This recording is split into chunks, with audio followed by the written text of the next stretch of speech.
everyone! So today is December 1st and I wanted to kick off Vlogmas. So I do this every year and I always have the intention of it possibly being a few videos, but it actually always ends up just being one big one. Basically what I do is I vlog my life from December 1st up until Christmas Day, and obviously it's mostly bookish, but I do throw in my real life as well, kind of like a lifestyle reading vlog. But yeah, just wanted to start it off today. It's currently my day off, which is quite nice. I'm actually just back from a holiday in Bath, which was so much fun. We visited the Jane Austen Centre and then we visited the Roman Baths, and then we just like went out for dinner and started the Christmas shopping. I got a lot of presents for people, which was really good. But it was a really good bookish time because obviously you see all these locations where Bridgerton is filmed, and then obviously learning about Jane Austen, who is hands down my favourite author. It was super fun, and actually I did buy a few things. Actually, maybe I'll grab a few things that I got. So it was my birthday while we were in Bath. This is what I asked for. So it's the World of Jane Austen 1000-piece puzzle, and it actually comes with a printout as well of the image. So it's all these different houses and characters from all her books. You can get loads of different versions of this puzzle. You can get the world of Agatha Christie. I think you could get a Bridgerton one. I think there was an Oscar Wilde one, I think, but there's a few of these, but I got the Jane Austen one. And actually at the centre then I got this bookmark that says, "What would Elizabeth Bennet do?" So I really love that. And then I try to get a magnet for every holiday I go on. So I got this little magnet of the Jane Austen Centre. But if you are a Jane Austen fan, I totally recommend doing that. It was really cool. You get this talk at the start, and it's by an actor playing a character from one of her books. So we had Catherine Morland from Northanger Abbey, and she basically talked about Jane Austen's life. And then you can go through this museum where you can watch a video and like learn different things about her life and her family. And there's a dress up area. I didn't actually dress up. I don't think I was in the mood for it, but you can get a picture next to Mr. Darcy coming out of the lake. There's like this wax figure of her as well, of what she might have looked like. It's based on portraits of her. And then there was a little room with the BBC adaptations as well. There was also a signature from, I think it's Matthew McFadden, who plays Mr. Darcy in the Keira Knightley Pride and Prejudice. So his signature was there, so that was really cool. But yeah, definitely highly recommend that centre if you are a Jane Austen fan. The gift shop was really cool too. Like, it had just really good quality stuff to get, and everyone who works there is dressed up as a Jane Austen character, so it's really fun. Then the next day we did the Roman Baths, so we did a tour of that, which was really cool, and did lots of shopping in between. So I had a great time, went out for really nice meals. It was so fun. But actually today, now I really need to unpack and tidy my room. Also, so randomly and I only know this because I'm currently watching Downton Abbey. I'm on season 4, but Ed Spilliers was on my flight back and I saw him while I was having my lunch. And you know when you like recognize someone but you don't know from where, and I was like, he looks familiar, who is he? And he kept walking by us and he looked sideways at me, and I because he was probably like, why is this woman staring at me? And I was like, oh, it's Ed Spilliers. It was really funny. Boarding the plane, I was like, oh, there he is. I looked him up then to make sure it was him, because I was like, maybe it's just his identical twin or doppelganger or something. And it says he lives in Bristol, so definitely was him. He's currently in Ireland right now. So that was fun. Great little trip to Bath. But that's me today, just kind of trying to sort my life out after that trip. So yeah, that's what I definitely want to do. I definitely want to unpack, maybe start wrapping some of my presents. Maybe I would love to possibly start decorating my tree today. I'm definitely a Christmas lover, really love Christmas. However, I'm a little bit, in terms of decorating, I really don't like decorations before December 1st.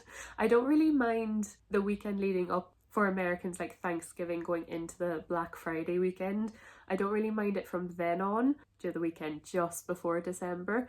But before that, I'm a bit like, no, not feeling Christmassy yet. So I think I would definitely like to start decorating. I might at least get the tree out if I don't decorate it today, because I have a little bit of admin to do and I'm going to a friend's this evening, so I don't have lots of time, but we will see. So I wanted to talk about the books that I'm currently in the middle of. I'm in the middle of 3, which is unusual. I'm usually in the middle of 2. Like I usually have an audiobook going and I usually have a physical book going, but I have a graphic novel that I started and didn't finish last week, and that is Lore Olympus Volume 4. So this is a Hades and Persephone retelling in like a modern setting. I'm really loving this series. It's very serious and has very serious topics, but it's also really light and funny too. And what I love about it is if you're totally new to Greek mythology, it's easy to follow, but then I think if you're a Greek mythology lover, you'll also love all the references and stuff. Yeah, super fun. I'm in the middle of this, didn't get around to finishing this one, so would really like to finish this off. My audiobook is Firekeeper's Daughter, and this is by Angeline Booley, and I've been listening to this on my bus to and from the airport. So I'm on chapter 8 now. It's not too far in. It's been very introductory at the moment, but this is basically about a character called Donis, and she's half Native American, half white. She's just finished high school, she's going into university, and she's just kind of decided to stay home near her family because her grandmother isn't well. She's a very high achieving person, she wants to be a doctor, and right now you're kind of introduced to her family, her interests as well, and her best friend Lily. So already I think this is going to be a very good book. Apparently it hasn't gotten there yet. This is like a murder mystery setting. I think there's a string of murders, and I think Donis has to help this FBI agent uncover what's going on. Donis is really into ice hockey, and she's just been introduced to a boy that she likes. She has a half brother as well who is totally 100% Native American. So a lot of it already has been very interesting as a character who is half and half, where she feels excluded from her tribe, which is the Ojibwe tribe, I think, and her white family. She feels part of it, but then also not, because she's not fully Native American. But so far it's been really cool. It's based in Michigan and Sugar Island, which is on the border to Canada. It has been slightly info dumpy at the moment, but I actually think that has been quite interesting because it's kind of done in a good way, with Donis kind of explaining to the new hockey player that has come to their town. And I think that's absolutely necessary as well, to just describe her tribe, describe her culture, describe her history, establish her family dynamics and everything like that. So it's been kind of needed. I have enjoyed it so far. So yeah, this is fun. And then, not very Christmassy, I'm realising, but I'm reading A Lesson in Vengeance by Victoria Lee. I actually got this really nice edition from Owlcrate, I believe. I'm about halfway through.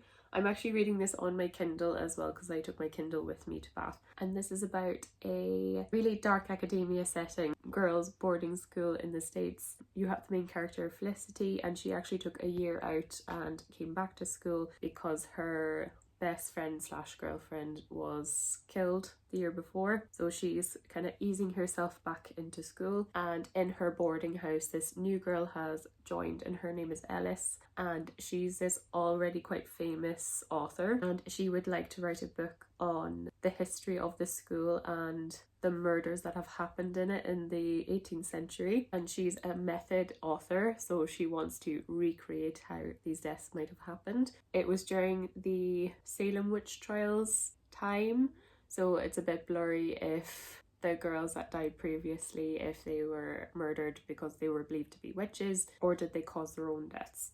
So Felicity thinks she's a little bit haunted, and there's kind of like, is magic real, is it not? There's kind of that debate in this. Yeah, I'm like really enjoying it. It's extremely far-fetched, and I do think the writing is a lot of telling instead of showing. You know, like all these girls are, I don't know, I feel like they act like adults. I feel like this would have been a better university setting rather than a school setting. You know, like the teenagers winning Pulitzer prizes and climbing Mount Everest and like all these really far-fetched things. But I think if you suspend your disbelief a little bit, I think you'll enjoy this book. But anyway, I'm not finished yet. I'm only halfway through, but I am having fun.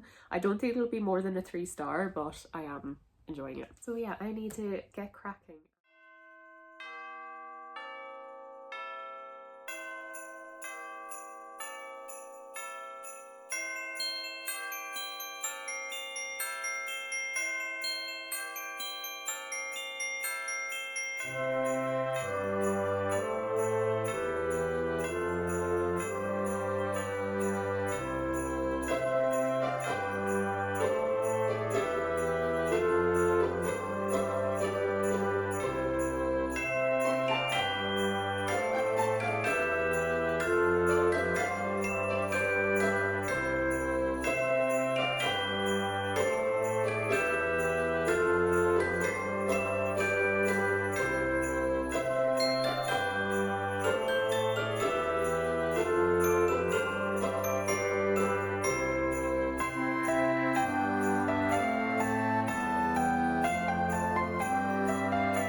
and I haven't updated this vlog in a week and a lot has happened. You can probably see from my snippets and my b-roll that I've had a very busy week. Like yesterday I went to go see my friend's new baby. Saturday I was at a housewarming party. Friday I went to go see Wicked. I actually didn't get any clips of that, but yeah, me and a bunch of my girlfriends went to go see Wicked, and that was actually for my birthday, which was really nice. I've gone to the gym some evenings. No reading has been done.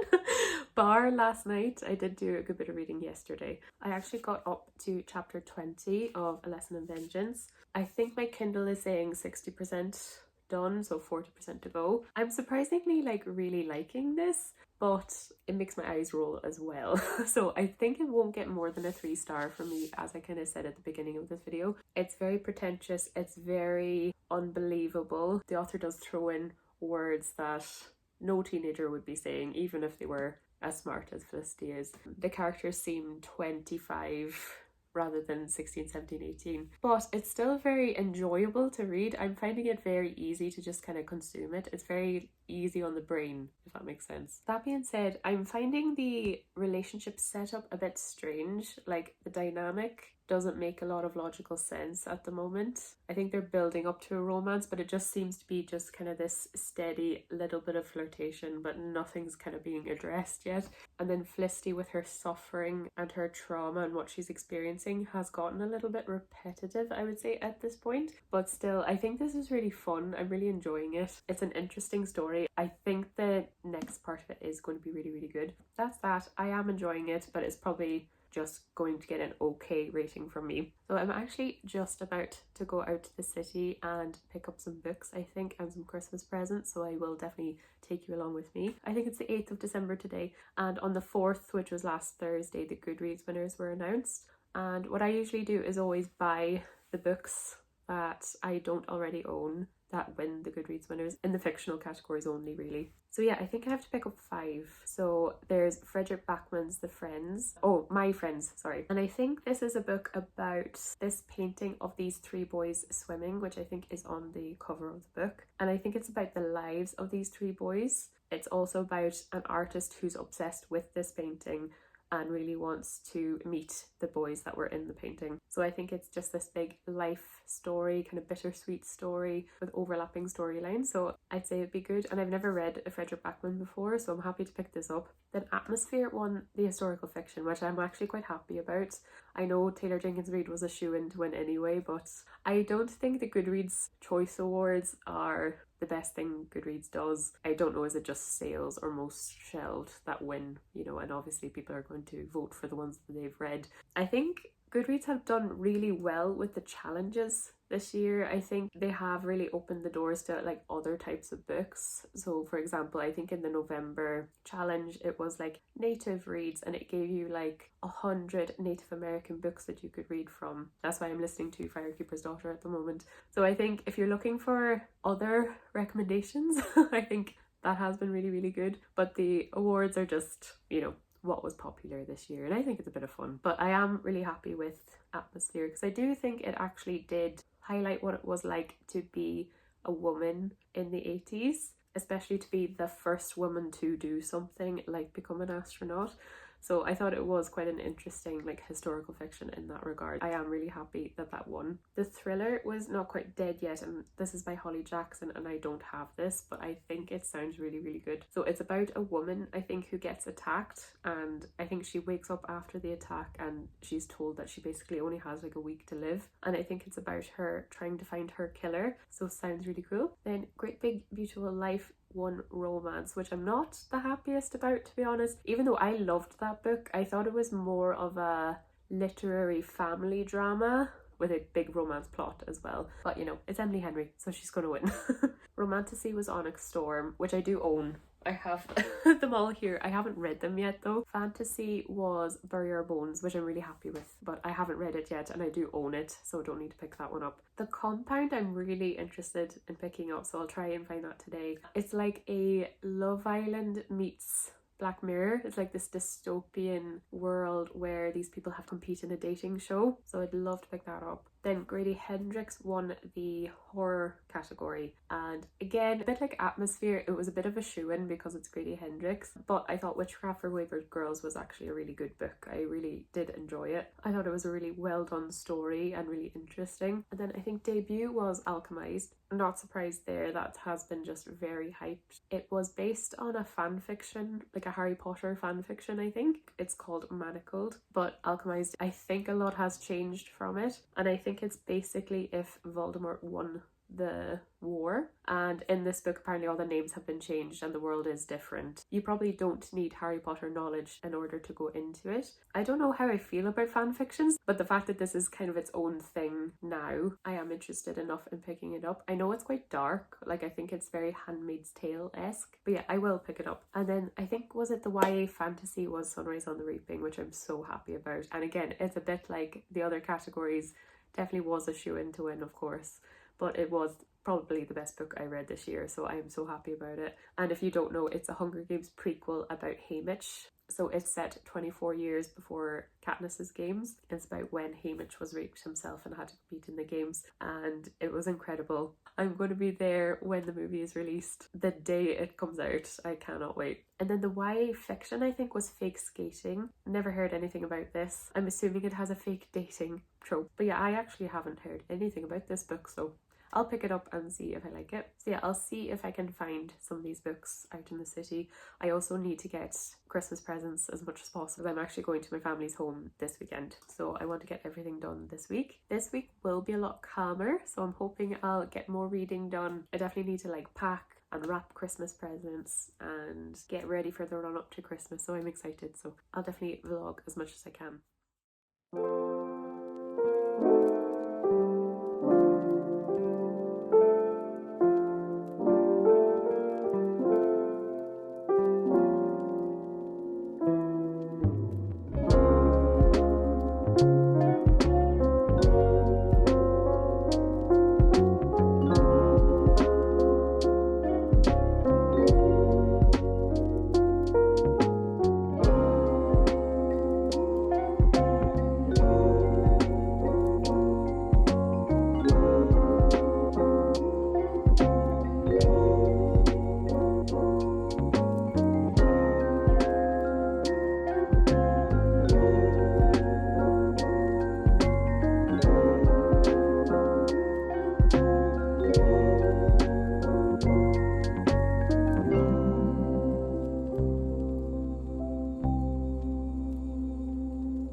here for my weekly update. I'm having a busy December. I'm sure you can kind of tell from my b-roll, and you probably saw from my b-roll that I finished Lesson in Vengeance on my Kindle. I have to say, I think I've enjoyed it far more now than I did in my previous update. I think the latter half of the book was definitely the strongest point of the book. I think it still had the pitfalls that I was talking about before, with it being maybe too over the top, too unrealistic. But I think if you do suspend your disbelief, it's actually a very good kind of thriller book. It kind of turned into a thriller, and I think that plotting was just very strong. I really liked where the narration style went. I really liked the character development. Even the points that I thought were weak in regards to maybe the characters' vocabulary and the maybe lifestyles that they're living, it's actually called out by a character towards the end, so I obviously won't spoil it, but there's these characters that are visiting the school, let's just say, and they make a comment about the outfits and the vocabulary. So I think everything's kind of done on purpose. It's entertaining. I think if you do suspend your disbelief, it is actually a very entertaining dark academia book that veers on the thriller, and I found it really easy to absorb. I found myself wanting to keep reading. So yeah, really good. I actually ended up on Goodreads, I give it a 4. I think that is generous though. I do think it's about 3.5, 3.75, but very enjoyable read. If you want a hyper unrealistic pretentious book, it was actually quite good. Definitely enjoyed it more than I thought I would when I picked it up. I think I read An Education in Malice by S.T. Gibson, and I actually didn't really like that too much, and I thought it would kind of be along the same lines because it's like a more like a modern day dark academia where the tropes of dark academia are really on the nose, but I felt like this was just a stronger, more well done version of that. I think I would have appreciated this book a bit more if the characters were aged up, if this was based in a university rather than a school. I think it would have made the plot stronger. I think maybe if it leaned more in the adult categories, but that's me as an adult, you know, recommending a YA book. You know, it's not aimed at me. Take with that what you will. I actually started Catabasis by R.F. Kuang, and I decided to take this with me home for Christmas because I really did want to finish this by the end of 2025, but I did really want to get to it. I'm accidentally doing a dark academia reading vlog. So G from Book Roast, she just started her Lightfall readathon, and I'm not necessarily following the prompts or anything like that, but I did want to take part in the sprints and stuff. I really enjoy her as a YouTuber. I think I've been following her for years, so anytime she does sprints or anything like that, I am just on it. Anyway, so I started Catabasis, or Catabasis, however you pronounce it, during the sprints yesterday, and I got up to chapter 3, which is page 39, and I can already tell I'm going to love this. I think I'm going to really enjoy it.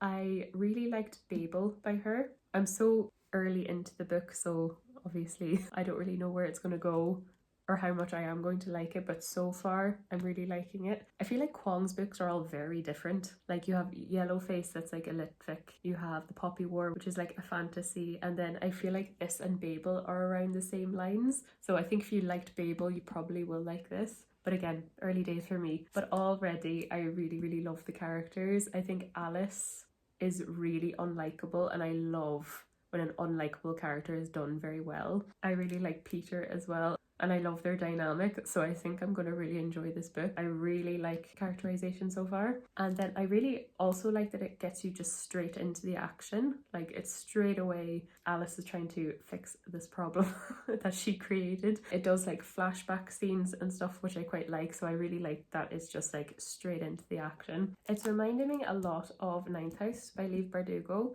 specifically Hellbent, getting a lot of similarities between that. So I think if you liked Babel and if you liked the Ninth House series or the Alex Stern series from Leigh Bardugo, I think you'll probably like this. But again, I'll be able to talk about this more once I'm more into it. The premise of this is a world where magic is real, and you have Alice and Peter, and they are both students at Cambridge. Their professor has died and Alice will do anything to get him back. So she's actually trying to travel to hell to get him back, essentially, and Peter goes with her. It's based on Dante's Inferno. I think there's a lot of references to different religions and different works of what the afterlife looks like. So you have like ancient Egypt, you have Buddhism, you have lots of like different takes on what the underworld is. So yeah, very interesting, and I will keep going with this. Oh, I also did more of Firekeeper's Daughter by Angeline Boulley. I think I listened to about 2 or 3 hours of it. It's a longer book. I think the audiobook was 14 hours and I'm down to like 9 or 10. I've started part 2 and it's definitely getting into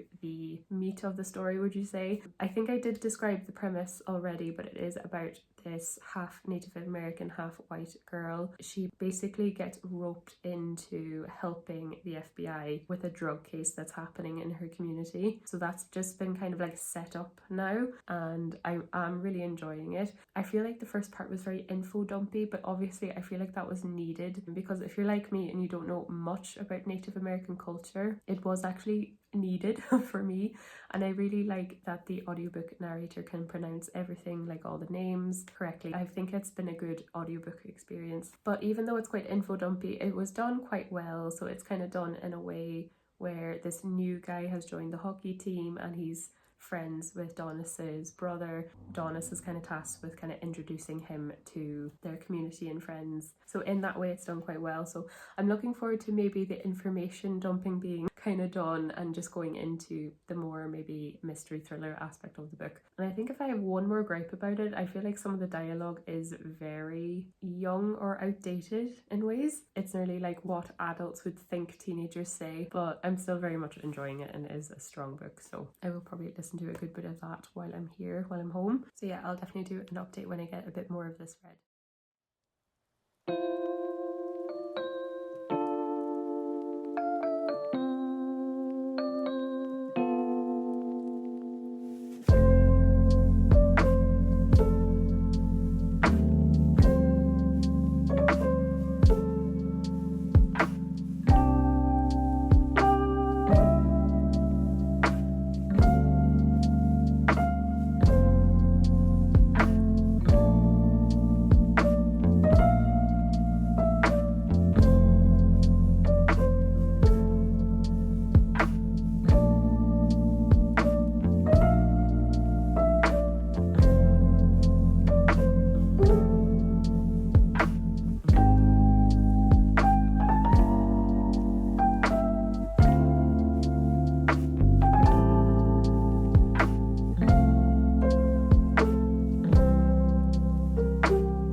Again, you probably noticed I haven't filmed in a while, and that's because I got sick. There's like this mega flu going around Ireland at the moment, and I think I definitely got a mild case of it. I'm feeling a lot better today, but yeah, hit me like a ton of bricks, and I'm still trying to work full time as well, so it's just bad timing. But I did want to do a little update on Catabasis or Catabasis. I'm realizing I definitely won't get this done before this video is done, but I thought I would give you my near halfway mark points on it. Like, I'm on page 180, so I'm not too far away from the halfway point. I think this is definitely going to be my favorite Kwong so far. I'm really enjoying it. I think a gripe I have sometimes with Kwong is that she has a tendency to over-explain things or dumb things down. I really don't feel like that is happening in Catabasis. There is definitely sections of this book where theorems are explained or parts of Alice's and Peter's research are explained, but I think it's done as nearly part of the plot rather than the author trying to explain to the reader, if that makes sense.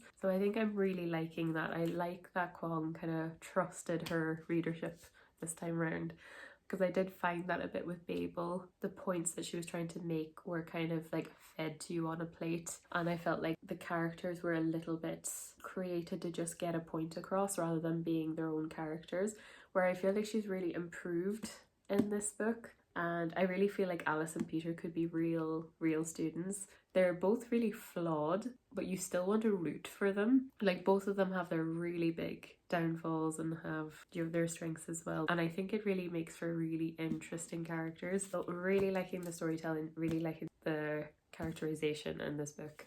I really like how the plot is written too. As I mentioned before, it is very straight into the action, but then it kind of has flashbacks whenever it's relevant, and we're kind of getting flashbacks now to when Peter and Alice, when they met for the first time in Cambridge. and I'm just really enjoying it. I really love their very flawed but interesting dynamic. I think it makes for a good love story, and I'm really liking the plot of this. They're continuing on in their journey in the underworld. They're hitting a lot of blocks on the road as well. But I think I can tell this is going to be 5 stars. Unless something goes really downhill, I can't imagine this will be any less than 5 stars. So I'm really, really, really enjoying it. I think a big improvement on Babel, and I loved Babel, so super good. And I'm really glad I brought it with me to read. I'm finding it very quick to get through. I don't know, is the font really large or the margins quite large in this book? It is like 540 pages, but I feel like I could read that fairly easily this week, but definitely not before Christmas though. But yeah, just wanted to give a little update because I don't think I'll be able to update again. I've got a lot of family coming today, and I think just the run up to Christmas is going to be happening now, so I'll still try to get bits of reading in though.